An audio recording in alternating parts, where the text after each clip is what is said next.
Hello students, myself Dr. Yogita Chandrakar, Assistant Professor, Department of Rog Nidhan and Vikriti Vigyan. Today I am here to present a topic of कृमि निदानम. कृमि, अगर हम आज के modern जो science होते हैं उसके अकॉर्डिंग देखें तो कृमि मीन्स जो होता है वॉर्म्स. बट आयुर्वेद में ऐसे कृमि को जो है वो मतलब ऐसा नहीं कह दिया गया कि कृमि मतलब ये जो आजकल के वॉर्म्स हैं यही कृमि है. तो इस कृमि रोग जो होते हैं ये कृमि रोग निदानम में क्या बोला गया है, मतलब कि क्या होते हैं ये कृमि रोग. तो वैसे ही चरक में चरक संहिता में विमान स्थान में एक अध्याय में इन कृमियों का वर्णन किया गया है जो कि भिन्न भिन्न प्रकार के होते हैं. मतलब उनके स्थान, समुत्थान, वर्ण, उनका जो आकार होता है, ये सारी चीज़ें जो होती है वो डिफरेंट डिफरेंट होती है. तो वो कौन कौन से कृमि होते हैं और उनके स्थान कौन कौन से होते हैं, इन चीज़ों को भिन्न भिन्न रूप से वर्णित किया गया है. तो आज हम देखते हैं कि कृमि निदानम में मतलब कि क्या क्या बताए गए हैं और किस तरीके से हम इसे समझ सकते हैं कि ये कृमि रोग है और कौन से कृमि रोग है.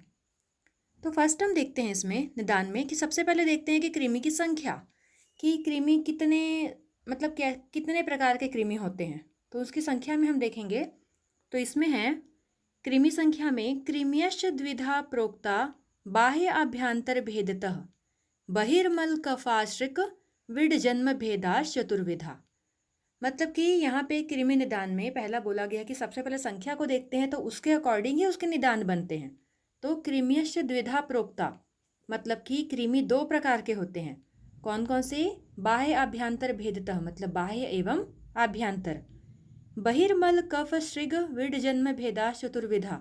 और ये जो होते हैं वो बहिर्मल मतलब कि स्वेद आदि जो बहिर्मल होते हैं, बाहर के मल होते हैं, एवं कफ होते हैं, अश्रिक मतलब जो रक्त होते हैं, विड मतलब विष्ठा, मल. इस प्रकार से इनका जो होता है वो जन्म होता है, मतलब कि यहाँ से इनकी उत्पत्ति होती है और ये जो होते हैं वो चार भेद इनके होते हैं. तो इन्हीं के नाम की दृष्टि से ही इन जो चार भेदों से उत्पन्न हुए हैं उनके नाम से ही इसको बताया गया है कि ये जो होते हैं वो 20 प्रकार के होते हैं. मतलब कि अलग अलग जगह से जो उत्पन्न हुए हैं और उनके जो चार भेद हैं उसी से ये इनके 20 प्रकार कहे गए हैं.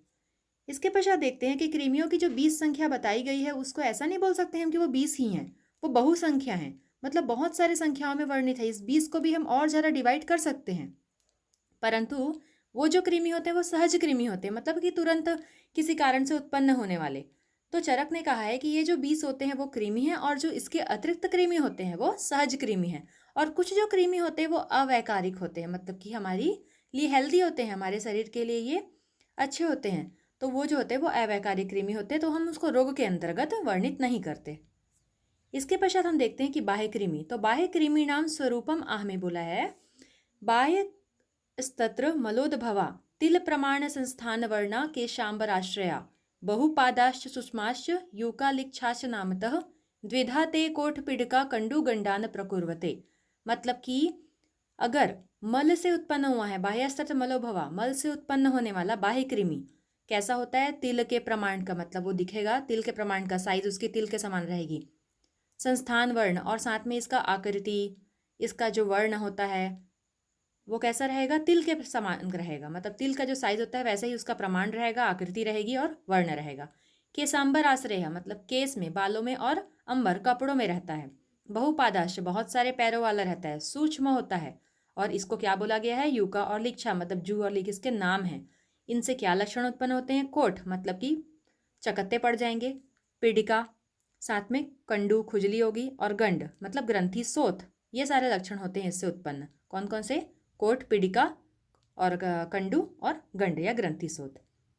इसके पश्चात देखते हैं बाह्य कृमि के निदान में वही था कि अगर हम कोई शरीर वस्त्र की सफाई नहीं कर रहे हैं, स्नान नहीं कर रहे हैं, गंदे जल से स्नान कर रहे हैं, तो जो पूरी शरीर है उसको स्वच्छ नहीं कर रहे हैं, त्वक विकार है, तो इनके संपर्क में आने से बाह्य कृमियों की उत्पत्ति होती है. तो स्वेद मल से उत्पन्न होने वाले जो कृमि होते हैं वे बाह्य कृमि कहे गए हैं. जैसे कुछ स्किन डिसीज होते हैं, दद्रु और पामा, जो कि नॉर्मल एक फंगल डिसीज के अंदर आता है. तो ये जो होती हैं ये भी हम इसको बाह्य कृमि के अंतर्गत ले सकते हैं. इसके पश्चात है अभ्यंतर कृमि. अभ्यंतर कृमि में बोला है अजीर्ण भोजी मधुराम्ल नित्यो द्रव प्रिय पिष्ट गुणोपभोक्ता व्यामवर्जी च दिवासयनो विरुद्ध भूख संलभ्यते कृमिस्तु. मतलब कि अजीर्ण का अवस्था में भोजन करने वाले अजीर्ण भोजी, मधुर और अम्ल से मतलब जिनको बहुत पसंद होता है, नित्य ही वो किसको यूज़ कर रहे हैं, मतलब रोज रोज क्या खा रहे हैं? मधुर और अम्ल का. और द्रव बहुल प्रेमी है, द्रव प्रिय मतलब कि द्रव पदार्थ उनको बहुत पसंद है। साथ में पिष्ट और पिष्टी पदार्थ और गुड़ ये उनको बहुत पसंद है। व्यायाम वर्जी व्यायाम नहीं करते। दिवाशयन मतलब कि दिन में सोने वाले क्योंकि कफ बढ़ता है उससे। और विरुद्ध भुक विरुद्ध भोजन को ग्रहण करने वाले। तो इन लोगों में जो होती है अभ्यंतर कृमि अधिक होती है। अजीर्ण की अवस्था हो गई, मधुर अम्ल का ग्रहण हो गया, द्रव का पसंद करने वाले, पिष्टी खाने वाले, गुड़ का यूज़ करने वाले, व्यायाम नहीं करने वाले, दिन में सोने वाले, अविरुद्ध भोजन का ग्रहण करने वाले। तो ये मेन निदान है किसके? अभ्यंतर कृमि के। इसके विशेष निदान हम देखते हैं कृमि में, तो ये बोला गया है कृमि विशेषाणाम निदान विशेष मास पिष्टिम्ल लवण गुड़ साके पुरिस झा मांस मत्स्य गुड़ क्षीर दधि सुक्तय कफोत भवा विरुद्धा जीर्ण साकाद्य सोथितोत्था भवंती ही। सुश्रुत ने बताया है कि मांस मतलब कि उड़द, पिष्टी पदार्थ आटा वगैरह, अम्ल लवण गुड़ और साक मतलब कि सब्जियां भाजियां, इनसे क्या होती है? पुरुषज कृमि की उत्पत्ति होती है। और उसके पश्चात है मांस, मत्स्य मतलब मछली, गुड़, क्षीर, दधी और सुक्ति मतलब सिरके, इससे किसकी उत्पत्ति होती है? कफोद्भवा कफ की उत्पत्ति होती है, मतलब कफज कृमियों की उत्पत्ति होती है। विरुद्ध आहार अजीर्ण में भोजन, शाक का सेवन करना, इससे उत्पन्न होती है शोणितोत्था रक्तज कृमि। तो तीनों को अलग अलग कर दिया। उड़द पिष्टी में अम्ल लवण से हो गया आपका पुरिसज, मांस मछली गुड़ दही से हो गया कफज, विरुद्धासन अजीर्णासन शाक से हो गया रक्तज। तो तीनों के अलग अलग निदान कह दिए गए हैं। इसके पश्चात हम लोग लक्षण देखते हैं, तो इसमें बोला है अभ्यंतर कृमि के सामान्य लक्षण ज्वरो विवर्णता स्थूलम हृदरोग सदनम भ्रमः भक्तद्वेषो अतिसारस्य संजात कृमि लक्षणम। मतलब कि ज्वर होना, विवर्णता मतलब कि स्किन में डिस्कलरेशन, जो नॉर्मल स्किन कलर है वो चेंज हो जाएगी, स्थूल होना, हृदरोग होना, अंगों में शिथिलता, साध मतलब कि कुछ कार्य नहीं कर पा रहा है, ऐसे पड़े हुए हैं अंग ऐसा लगना, तो शिथिलता, भ्रम होना, और भोजन से अरुचि, भक्तद्वेष मतलब अरुचि उसका पर्याय है एक, तो भोजन में अरुचि और अतिसार का होना, ये जो होते हैं वो संजात कृमि या फिर अभ्यंतर कृमि के लक्षण हैं। तो ज्वर, उदरसूल, अतिसार ये गंडूपत कृमि उपसर्ग के भी लक्षण हैं, क्योंकि इसमें क्या होता है? सूल तो हो ही रहा है, अतिसार भी हो जाता है, ज्वर भी हो रहा है, तो ये कॉमन लक्षण है किसके? अभ्यंतर कृमि के। इसके पश्चात है कफज कृमि। कफजान कृमि न वर्णयति कफाद अमाशये जाता वृद्धा सर्पयंती सर्वतः पृथुब्रद्न निभा केचिद गंडूपदोपमा रूढ़धान्यान अंकुरकारास्तनु दीर्घस्तथा अण्वः श्वेतास्ताम्राभासश्च नामतः सप्तधातुते अंतराद उदरावेष्टा हृदयात्ता महागुदा चुर्वोदर्भकुसुमा सुगंधास्ते च कुर्वते हल्लासम आस्य स्त्रवणम अविपाक अरोचकम मूर्छा छर्दी ज्वरानाह कास छवतु पीनसान। तो इसमें क्या बोला है? जो कफज कृमि होते हैं, कफाद अमाशय, अमाशय कफ का स्थान है, वहाँ से ये बढ़ते हैं, सर्पण करते हैं, फैलते हैं। कैसे होते? पृथु ब्रध्न मतलब क्या है कि ये जो अमाशय से उत्पन्न होने वाले कृमि होते हैं, पहली बात। दूसरी बात होती है ब्रध्न मतलब कि छोटे छोटे होते हैं, तो मतलब तंतु के समान रहते हैं और मोटे रहते हैं। पृथु मतलब थोड़े मोटे, चमड़े के समान मोटी दांत वाले होते हैं, मतलब कि जो अर्थवर्म होते हैं ना, केचुए, उनके जैसे लंबे होते हैं। और कफ की अधिकता से हो रहे हैं, अमाशय से उत्पन्न हो रहे हैं। सबसे इंपॉर्टेंट क्या है? उसका स्थान क्या है? अमाशय। वृद्धि को प्राप्त होते हैं और कहाँ घूमते हैं? इसमें बोला गया वृद्धा सर्पयंती सर्पतः, मतलब सभी जगह, ऊपर भी जाएंगे नीचे भी जाएंगे, मतलब सभी जगह पे घूमते रहेंगे। कैसे रहेंगे? रूढ़ धान्य अंकुर, धान्य के अंकुर के समान रहेंगे, थोड़े से तनु पतले रहेंगे, थोड़े दीर्घ रहेंगे, अणु के समान रहेंगे, श्वेत रहेंगे, ताम्र वर्ण के रहेंगे।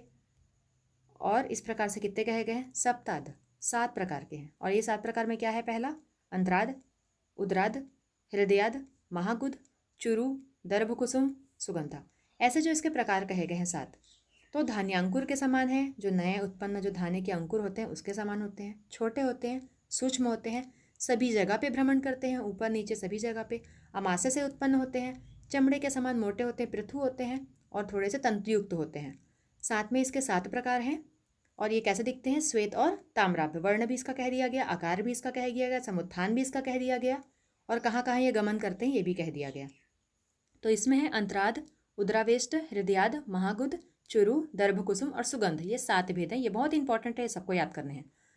इसके पश्चात इसमें जो लक्षण उत्पन्न होते हैं, इसमें क्या कहा गया है? हल्लास का होना, आस्य स्त्रवणम मुँह से स्त्राव होना, अविपाक भोजन का ना पचना, अरुचि होना, मूर्छा, छर्दी, ज्वर, अनाह मतलब पेट का फूलना, काश्य पतले हो जाएंगे, छवथु मतलब कि छींक आएगी, और पीनस प्रतिशय। तो ये जो लक्षण होते हैं किसके होते हैं? यहाँ पे कफज कृमि के। कौन कौन से? मिचली, लालस्त्राव, अजीर्ण, अरुचि, मूर्छा, छर्दी, ज्वर, अनाह, क्रिस्ता, छवतु और पीनस। इसके पश्चात हम देखते हैं रक्तज कृमि। तो रक्तजान कृमिन निरूपयति रक्तवाही शिरा संस्थान रक्तजा जंतवो अण्वः अपादावृत ताम्राश सौक्षम्यात केचिद दर्शना केशाद रोम विध्वंसा रोम द्वीप उदंबरा सटते कुष्ठैक कर्मणाः सहसौर समातरः। इसमें बोला है कि रक्तवाही शिरा से उत्पन्न होने वाले मतलब इसका स्थान क्या है? रक्तवाही शिरा। तो ये रक्तज कृमि कैसे होते हैं? जंतवो अण्वः, ठीक है, अणु के समान छोटे रहेंगे, गोल रहेंगे और साथ में अपाद, उसके पाद नहीं रहते, और अणु के समान मतलब कि बहुत ही सूक्ष्म, अणु मतलब बहुत ही छोटा होता है, ठीक है। अपाद चल नहीं पाएंगे, वृत्त गोल रहेंगे, ताम्रवर्ण के रहेंगे, सूक्ष्म रहेंगे, और केचिद अदर्शना, और अति सूक्ष्म होने के कारण ये दिखाई नहीं देते। सबसे इंपॉर्टेंट यह है यहाँ पे अदर्शना कि रक्तज कृमि जो होते हैं वो अदृश्य होते हैं। इसके पश्चात इसके जो प्रकार कहे गए हैं उसमें हम देखते हैं इसके 6 प्रकार है। तो केसाद, रोम विध्वंसा, रोमद्वीप, उदंबर और सौरस, नीचे लाइन में सौरस और मातृ। तो ये इसके प्रकार हैं 60। और ये क्या करते हैं? कुष्ठैक कर्मण, मतलब कि कुष्ठ और कुष्ठ के सदृश रोगों को उत्पन्न करते हैं। देखो हमने देखा है कि जो रक्तवात स्रोतस होते हैं उसके विकार में सारे स्किन डिसीज त्वक विकार आते हैं। तो यहाँ पे क्या है? ये रक्तज है, तो रक्त दूषित हो रहा है, तो इससे भी क्या होगा? कुष्ठ और कुष्ठ सदृश रोग उत्पन्न होते हैं, इसलिए यहाँ पे ऐसा कहा गया है। तो रक्तज कृमि के 6 प्रकार हुए, कवच के कितने थे? 7। और सबसे इंपॉर्टेंट क्या था इसमें? ये अति सूक्ष्म होने के कारण दिखाई नहीं देते, that's is very important. Then after यहाँ पे पुरिसज कृमि। पुरिसज कृमि में ना हमें बोला है, में देखते हैं हम इसके लक्षण। तो पक्वा से यो पुरिसोत्था जायन्ते अधो विसर्पणः प्रविद्धाशुर भवेश्च ते यदा आभासयोन्मुखा तदा आश्यो उद्गारानि निश्वासा विडगंधा अनुविधायिनः पृथुवृततनुस्थूला स्यावपीतसिता असिता ते पच्च नाम्ना क्रीम्यः ककेरुक मकेरुक सौसुराद ससुलाख्या लेलिहा जनयन्ति ही विडभेद सूल विस्तंभ काश्य पारुष्य पांडुता रोम हर्षाग्नि सदनम गुदकंडु विमार्गगाः। मतलब कि पक्वाशय से उत्पन्न हो रहा है, इसका स्थान क्या है? समुत्थान क्या है? पक्वाशय, वहां से उत्पन्न, पुरुष से उत्पन्न हो रहा है। अधो विसर्पणी, नीचे की ओर जाने वाला। प्रविद्धा, ऐसे बढ़ेगा वो। साथ में क्या है इसमें? उद्गार, निश्वास, विडगंधी, ये सारे। तो फिर इसमें हम देखते हैं कि पुरुषज कृमि उत्पन्न कहाँ से हुए? पक्वाशय से। गति कैसे हुई इसकी? अधोगति। अधिक वृद्धि करने के बाद ये किधर बढ़ते हैं? यहाँ पे लिखा हुआ है, अगर वो स्विर्भ्यू वेविष्य मतलब बढ़ गए अगर, और बढ़कर ये कहाँ पे जा सकते हैं? आमाशयोन्मुख, आमाशय की ओर जा सकते हैं। और अगर आमाशय की ओर गए तो क्या होंगे? मुख में मतलब ऐसे दुर्गंधी आएगी, उद्गार होंगे, श्वास में भी ऐसे कुछ दुर्गंधी आने लगेगी। तो ये लक्षण आएंगे अगर वो आमाशय की ओर बढ़े। साथ में ये कैसे होते हैं? पृथु, मोटे, गोल, तनु मतलब पतले, स्थूल मतलब मोटे। मतलब कि तंतुयुक्त भी रहेंगे, गोल भी रहेंगे, मोटे भी रहेंगे और पतले भी रहेंगे, मतलब पतले और मोटे रहेंगे। दिखेंगे कैसे? स्याव वर्ण के, थोड़े ब्राउनिश। पीत वर्ण के, शीत और असित मतलब कि ये क्या होते हैं? कुछ काले भी होते हैं, कुछ पीले होते हैं, कुछ सफ़ेद होते हैं और कुछ नीले होते हैं। तो अलग अलग वर्ण के होते हैं। साथ में इसके जो 5 नाम कहे गए हैं, ककेरुक, मकेरुक, सौसुराद, ससूल और लेली है, इसके 5 प्रकार कहे गए हैं। और ये जो 5 होते हैं वो अगर विरुद्ध मार्ग में पहुंचते हैं तो कौन कौन से लक्षण उत्पन्न करते हैं? इसमें बोला है, पहला विडभेद मतलब अतिसार, सूल का होना, विष्टंभता मतलब जो वाताजीर्ण होते हैं ना, विष्टंभा ऐसे लक्षण उत्पन्न होना। काश्य मतलब पतले हो जाएंगे, क्योंकि सारा खाना तो कृमि खा जा रहा है, तो ये काश्य होंगे। पारुष्य मतलब रुक्षता आएगी। पांडुवर्ण के रहेंगे, मतलब जो शरीर है वो पांडुवर्ण का दिखाई देता है। और रोमहर्ष अग्नि, रोमहर्ष रोंगटे खड़े हो जाना। अग्नि सदनम, अग्निसाद हो जाएगा, अग्निमांद्य की कंडीशन रहेगी। गुदकंडु, गुद में क्या होगा? खुजली होगी। क्यों हो रहा है? विमार्गगः, क्योंकि ये जो कंडु मतलब जो कृमि होते हैं वो उसका गमन कैसा हो रहा है? विमार्ग मतलब विरुद्ध मार्ग में। तो ये इसके लक्षण हैं। क्या क्या? विडभेद, सूल, विडभेद मतलब कि अतिसार, सूल मल का अवरोध होना, विष्टभता विबंध हो रहा है, कृष्णता, रुक्षता, पांडुता, रोमांच, रोमहर्ष, अग्निमांद्य और गुद में कंडु। तो ये लक्षण जो होते हैं वो किसमें उत्पन्न हुए? पुरुषज कृमि में। तो 3 कृमि थे, कफज थे 7 प्रकार के, उसके बाद थे आपके रक्तज 5 प्रकार के, पुरुषज थे आपके 5 प्रकार के, 6 प्रकार के थे आपके रक्तज और ये 5 प्रकार के। तो इस प्रकार से 5, 6, 7 ऐसा बोला गया है। तो पूरक पूरक ऐसा याद रखना है हमको। तो पूरक में जो पुरीसज है वो 5, रक्तज है वो 6 और जो कफज है वो 7। तो 5, 6, 7। ठीक है। साथ में बाह्य कृमि और अभ्यंतर कृमि थे, वो हो गए, और बाह्य में 2 थे। तो ऐसे इसको टोटल हम देखते हैं तो ये जो हो जाते हैं कितने, 20। तो इस प्रकार से 20 कृमि वह कहे गए हैं। और इसके अलावा जो और भी कृमि होते हैं वो उनको चरक ने सहज कृमि कहा है। और सहज कृमि जो होते हैं वो जो होते हैं वैकारिक नहीं होते, व्याधि को उत्पन्न नहीं करते। तो माधव ने क्या किया है यहाँ पे, सुश्रुत के अकॉर्डिंग इस वर्णन को किया है। वैसे ही चरक ने, वाग्भट ने इसमें से कुछ संख्याओं को डिफरेंट किया है, बट टोटल मिला के सभी में 20 प्रकार के कृमि ही कहे गए हैं। इस प्रकार से कृमि जो होता है, निदान होता है, वो समाप्त होता है। Thank you for listening.